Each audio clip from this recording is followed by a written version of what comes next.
Hi, I'm Callum from Tyne Valley Motorhomes, and this is the handover of the Bessacarr 530. So starting the walk round on the driver's side of the vehicle first, using the round headed keys, which are your habitation keys, you've got your first point, which is your water filler. So what you'll need to do is you'll need to carry your hose pipe with you, with some hose pipe connections, as it's mainly just a brass tap on most sites. And then you've got a lockable cap, so you can take the cap off, put the flat end of the hose into here and fill it until it overflows, or until you're happy there is enough water on board, which you can't see off your control panel. If you can't get to a hose pipe, you've got this pump here, which is called a wheel pump. So flat end goes in there, power end goes in here,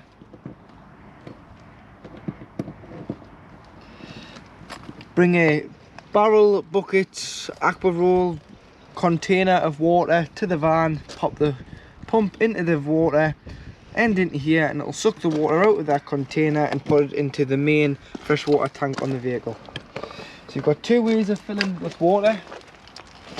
You've got your two 30-volt hookup point. So this is how you charge your batteries if you were charging it before you went away or you're on a site. You get your hookup lead, lift the collar, slide it onto the vehicle first, then hook the side up and do it in reverse order when unhooking the vehicle, along with pressing this little blue clip down in the left hand corner to disconnect the pins in the hookup lead. Truma vent. So this is the location of the boiler. So the boiler will be behind there underneath the bench seat. Allow this to be obstruction free at all times, just so it allows the fumes out of gas. And this is your gas locker.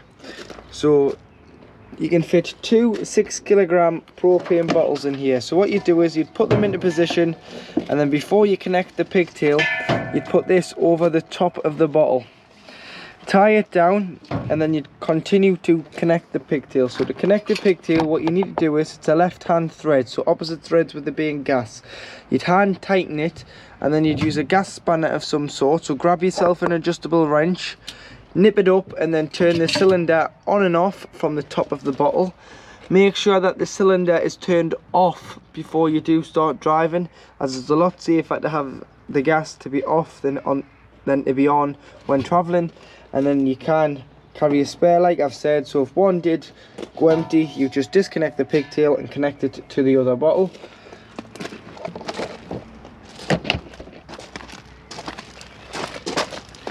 Here you have your waste outlet. So this is anything that you've drained off via a plug hole, goes into a separate waste holding tank. And normally on the way out of your site, you'd go over the grey water waste, which is normally a grid in the road or a hole or a gully, and you just open this up and you'd allow your waste water out. Make sure that this is fully drained off in the winter, as you wouldn't want any water to freeze in the tank below the chassis. Coming to the back of the van, you've got your cassette locker. So pressing the buttons in, we will open the door. And then to get the cassette out, what you need to do is you need to lift the yellow tab, slide the cassette out, undo the yellow cap, and then empty, press the button and tip the content of the cassette out. So normally beside your toilet block would be where you'd empty your cassette. Once you've emptied the content of the cassette, if you put a bit of water in, because there's normally a tap there, give it a final rinse, and then if you put 120 millilitres of chemical down here, so you can measure it out in there, or you can just do it by eye and put either the blue or the green chemical into the cassette. Ask your sites which the chemical they want you to use, and then all you need to do is push the cassette back into the van once it's got the chemical in, and it's good to be used. On the back of the van, you've got your high level brake light, your reverse camera,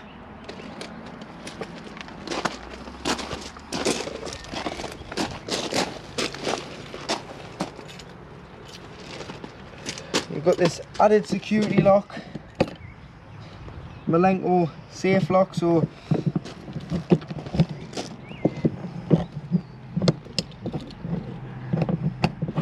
slides over the door like so. So on a slide, slide it forward, push it in, turn the key to lock like so. But don't put them on when you're travelling, because if you are involved in any collision and you can't get out the cab, this is your second door to get out of. So don't put them on when travelling, just when you're leaving the vehicle unattended. You've got your awning at the top there, which is a camera awning, which we can show you on collection. And then in here you do have storage. You can see you've got your carpets, your after bar, your winding handles in there for your awning. But underneath this section of compartment you do have one 105 amp hour new max leisure battery and the main battery fuse there.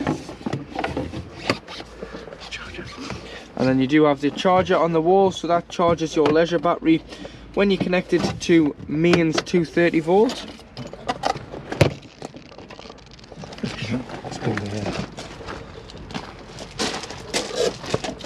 Passenger door behind the flap using the main fade key. You've got your diesel filler with a lockable diesel cap. Tyre pressures, so 5.5 bar on the back, which is 79.5 psi, and 5 bar on the front, which is 72.3 psi. So, tool kit underneath the passenger seat, which includes a jack and a brace and a tonneau. Engine battery lives underneath this compartment, so should you ever need to replenish the battery, charge the battery, just lift this compartment off and you'll get to the top of the battery. And your bonnet release is on the side here.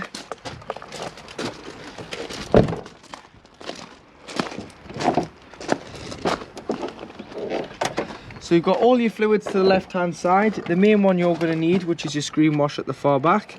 Then you've got your power steering fluid, your coolant, your brake fluid, your engine oil filler, and then your dipstick here for checking your levels.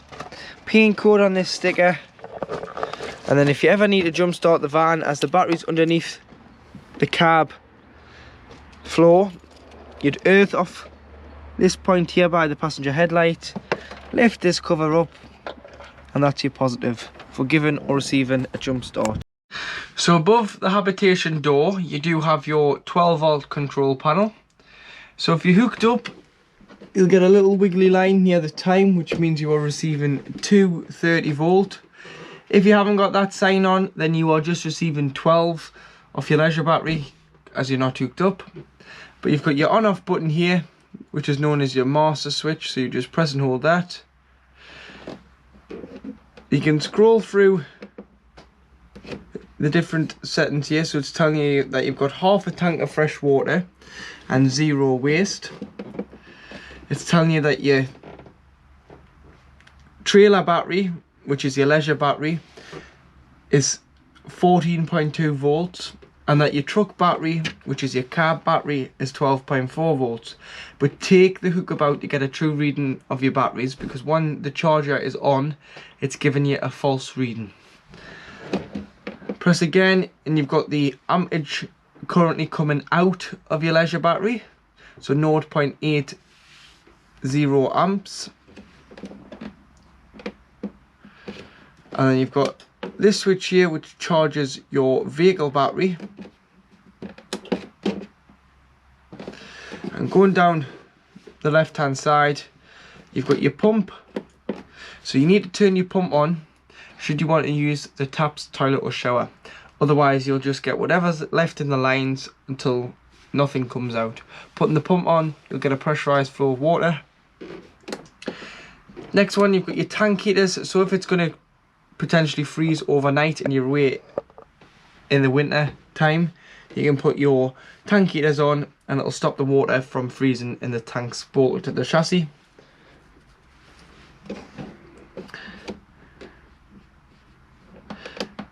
You've got your space heater, so you need to turn your space heater master switch on, which is this one here. Press it, Give it a moment and it'll come on.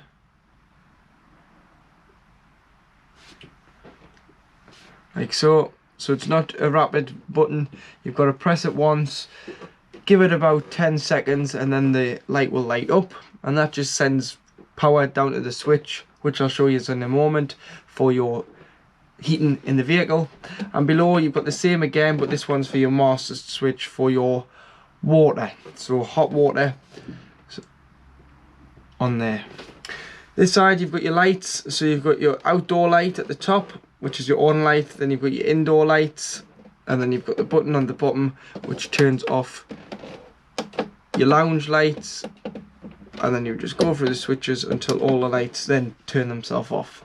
But this is the master switches for your lights this side. To operate your heating and hot water system, you've got two switches. So the top switch does what source you want to heat the vehicle or the water off. So starting with the top switch, at the very top you've got two wiggly lines, which is 2 kilowatts of mains 230 volt, which is 1500 watts. And then going down one, you've got 1 kilowatt, which is 750 watts of mains power. So you may have to use 1 kilowatt of electric if you're on a small SCL site, or an air if you go abroad with the vehicle. But you can use 2 kilowatts on most sites throughout the UK. Then you've got gas on its own, which you'd use if you were wild camping and you had no other source available other than gas to heat your water or the vehicle. Gas and 1 kilowatt of power, so gas and 750 watts of electric. And then at the very bottom you've got gas and 2 kilowatts, which is gas and 1500 watts of electric. You'd use this source if you were away in the winter and you were in desperate need of heating the vehicle or heating the water. This should reduce the time it takes to heat the water and heat the vehicle, as both sources are being used. So you should have hot water in about 5 minutes and the vehicle should be warm in about 10.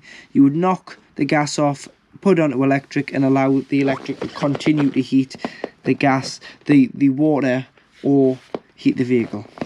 Underneath you've got, if you're heating water or heating the vehicle, so in the middle is off. At the top you've got 60 degrees of heating your water on its own. Then you've got 40 degrees of heating your water on its own. You've got off in the middle. Then you've got the gas flame on its own, which is heating on its own, which you'd use if you had no water on board the vehicle. And at the very bottom you've got heating and water at 60 degrees. And then you've got 1 to 5 in here. This is just a thermostat. 5 is equivalent to 30 degrees room temperature. So you would just adjust it to suit how hot you want the inside of your motorhome to be.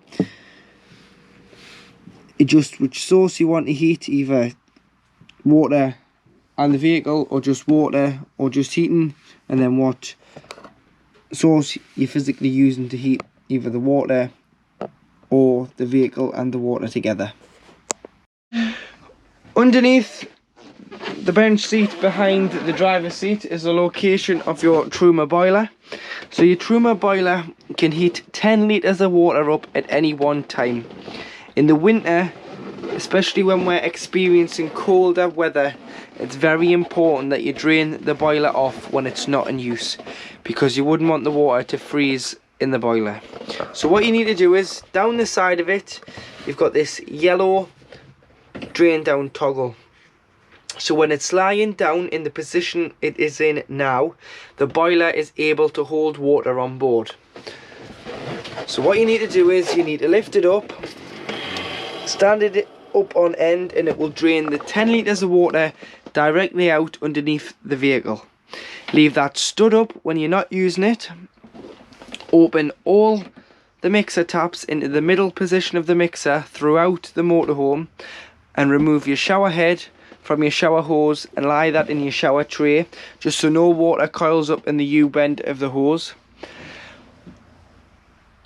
Open your wastewater, drain your freshwater tank off, so that no water is allowed to stay on board until you're ready to use the vehicle.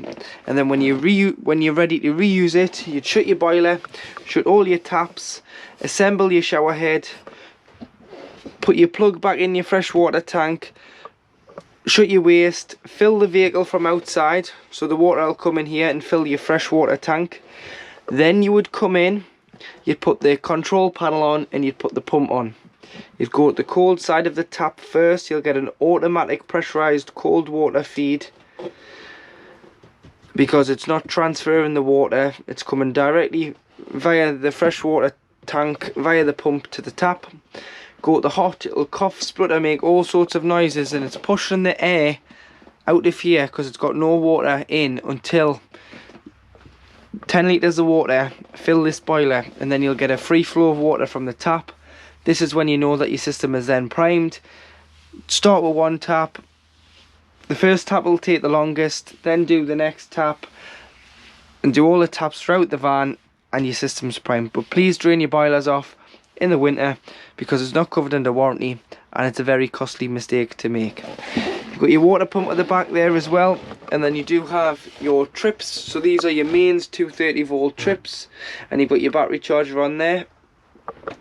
And then you've got a gas tap there, so you've got your gas tap for your water heater. So any problems with gas, turn the bottle off to be safe. This is mainly for when the van is annually serviced on a habitation service. The hatch in the floor in the lounge, if you lift that up, and then if you turn the two turnbuckles and slide the other hatch back, so get your fingers underneath, pop it up, slide it back, so you can see that you've got a cap on the tank. So if you unscrew this, this is your freshwater tank, lift the cap off. That's your probe, which is your tank heater. You can see the red pinky plug there on the chain. Lift that out and that'll drain off your freshwater tank should you be draining it down for the winter, you're not using the van for a couple of weeks, or you've taken on a source of contaminated water. Pull the plug out and all the water will drain directly underneath the van. In the wardrobe you've got your status 530 TV aerial. So should you be struggling for a signal, what you can do is you can loosen the nut off, push the stem of the aerial up above the van, and then use the toggle to direct the aerial and position it. So best advice is to look where your other motorhomes and caravans are pointing. Point yours in the same direction and you should get a good enough signal on site. And then before you travel off, always pull the aerial back in, tighten the nut up, so that the aerial doesn't get affected by the wind when travelling and damaged. And then here you've got your TV amplifier, so it's just doing its own thing there, amplifying the signal. This will come on and off with the 12 volt master switch on your panel. So to make the beds, what you need to do is lift and slide the lat system out and then drop the leg. Do exactly the same on the other side, so lift it up, slide it out, drop the leg, slide it out a little bit more so they meet in the middle, then use the backrests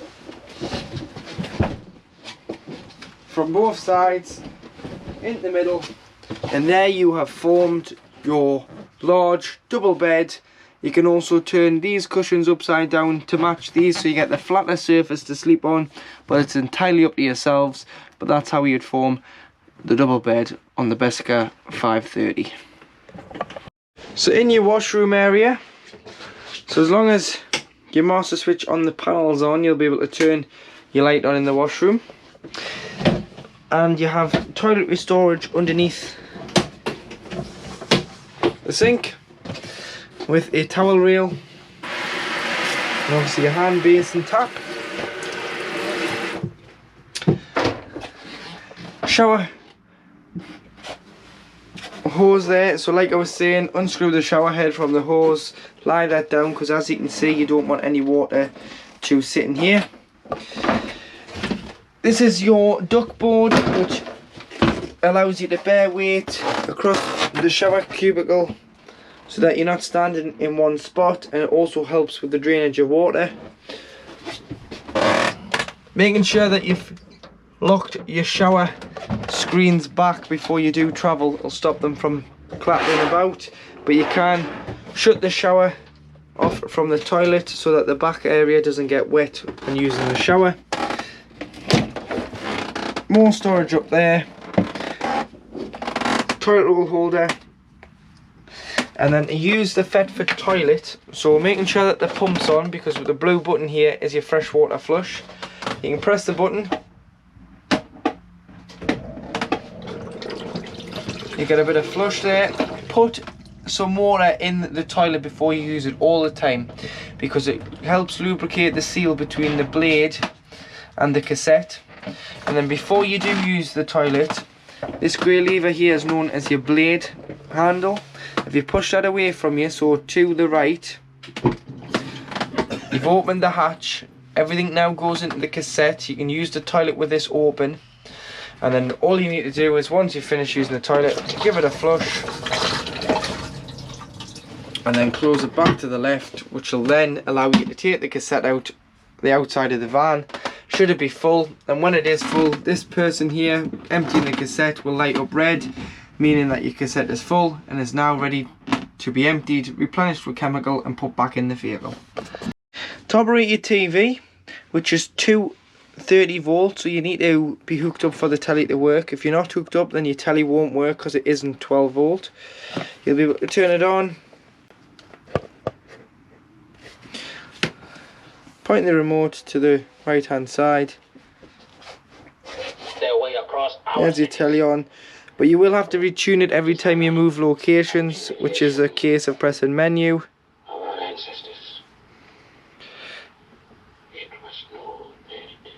Along to the middle one which says setup, and down to auto tuning, press enter again, and it will start to find as many channels as it can in your area. So you have 3 burners with the ignition in the middle. So there's one on. There's all 3 gas rings lit, so 3 gas or 1 electric on mains 230 volt hookup. So if you're hooked up, you can use the mains, which is this one here, and it operates the back. Once you've had any of them on, allow it to cool so it's cool enough to touch until you put your glass lid down, because sometimes if you put it down when it's too hot, you can shatter the glass. Underneath,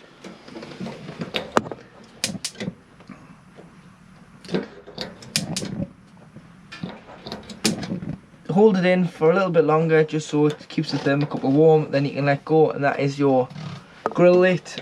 And then below your grill,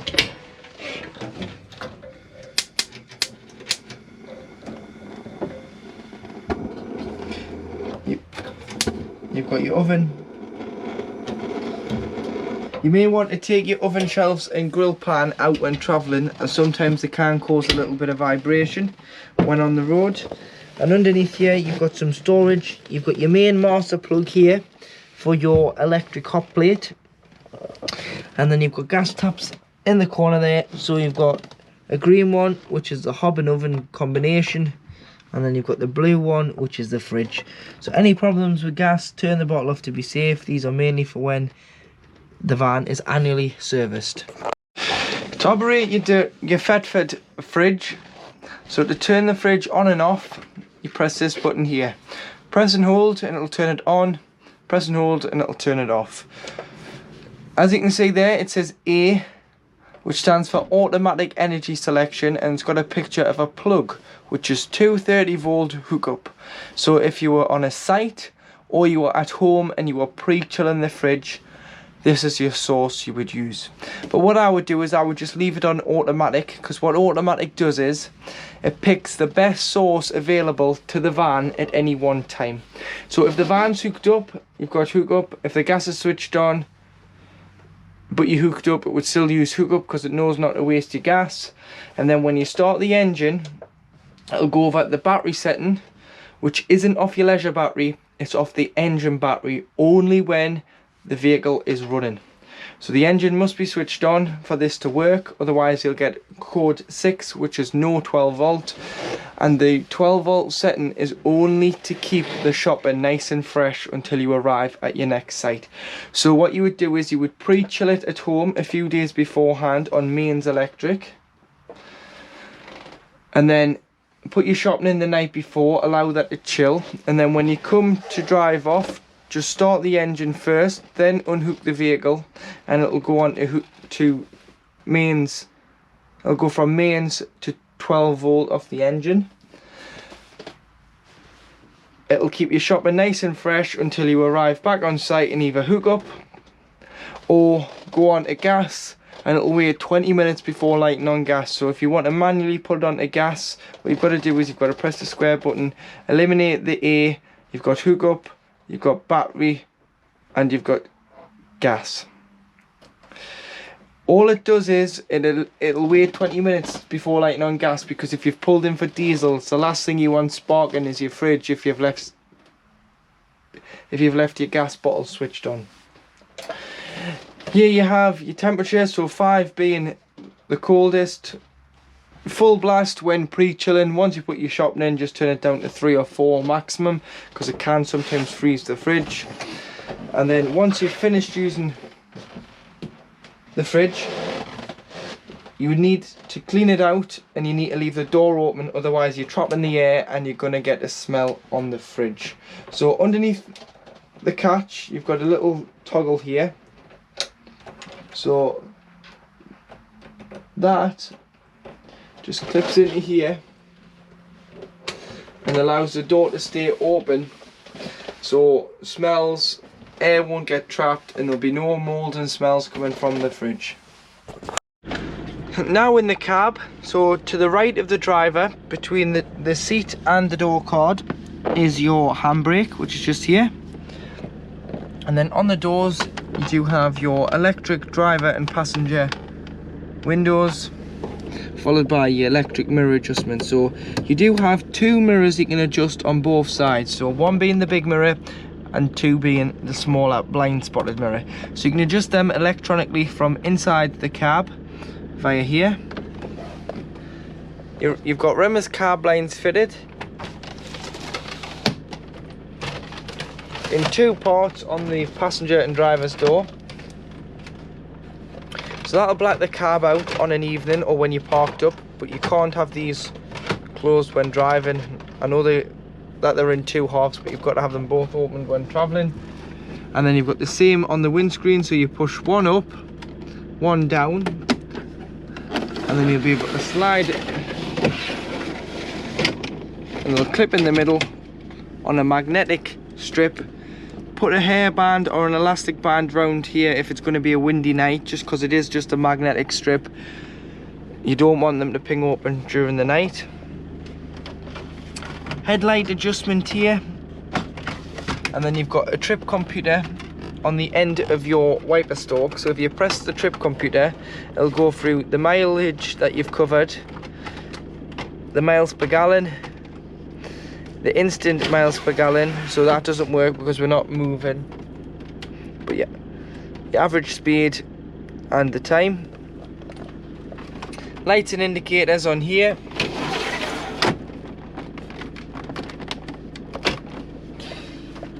Six-speed manual gearbox with lift the collar into reverse.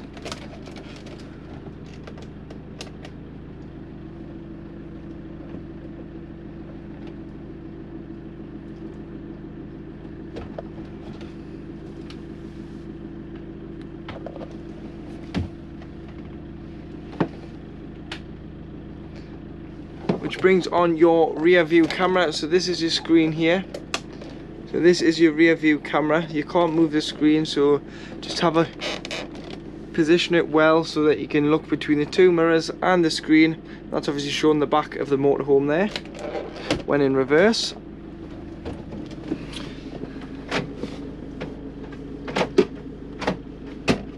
Locks and unlocks the doors here. Hazards, rear fog lights and heated mirrors, followed by a large glove box, which is lockable via the Fate key. On the left hand outer ring you've got your temperature, and then on the inside you've got your fan speed, and then on the right hand outer ring you've got your distribution, so where you want it to go to, face, feet or screen, and whether you're bringing fresh air in or you are recirculating air within the motorhome. To operate your Pioneer head unit, there's a little switch just down here which turns it on and off. So you can have the head unit on when you're parked up by just knocking the switch on, if you like the radio on instead of the TV.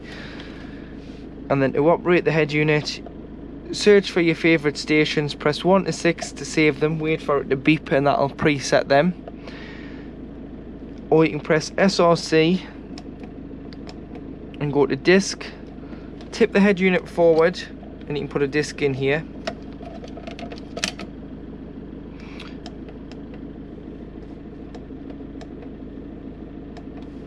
And that is the head unit, and then if you wanted to pop it out you just tip it forward and then pull the fascia out.